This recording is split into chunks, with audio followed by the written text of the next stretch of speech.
ஒருவேளை இன்னைக்கு தனியாக இருக்கலாங்க. சிலர் இன்னைக்கு தனியாக இருக்கிறார்கள். இன்றைக்கு நம்ம வாழ்ந்து வருகிற நாட்களில் சிலர் பார்த்தீங்கன்னா தனியாக ஒரு அறையில் இருக்கிறாங்க, ஒரு ரூமில் இருக்காங்க, வீட்டிலே தனியாக இருக்கிறாங்க, அல்லது குடும்பத்திலிருந்து தூரமாக இருக்கிறாங்க, வியாதி நிமித்தமாக கூட அப்படி இருக்காங்க, குவாரண்டைனில் இருக்கிறாங்க, சிலர் ஆஸ்பத்திரியில் தனியாக இருக்கிறாங்க. அவங்க கிட்ட யாரும் குடும்பத்தார் நெருங்க முடியல, யாரும் கிட்ட போக முடியல.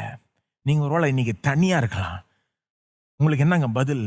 ஒன்றுமே இல்லை. உங்களை பார்த்து நீங்களே சொல்லிக்கோங்க, தேவன் என்னோடு இருக்கிறார், நான் தனியாக இல்லை, நான் தனியாக இல்லை, நீங்கள் தனியாக இல்லை, தேவன் உங்களோட இருக்கிறார்.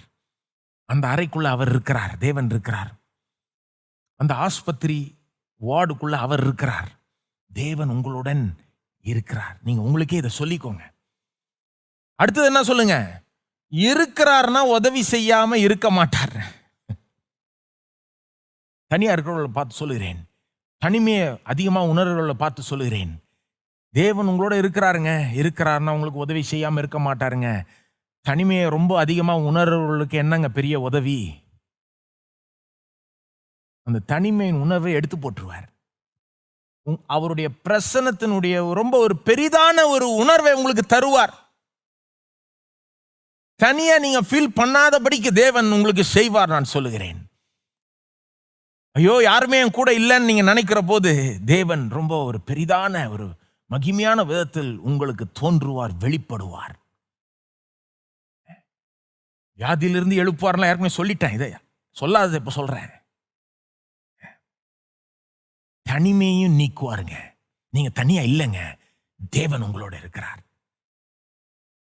சிலர் இதையும் சொல்ல விரும்புகிறேன்.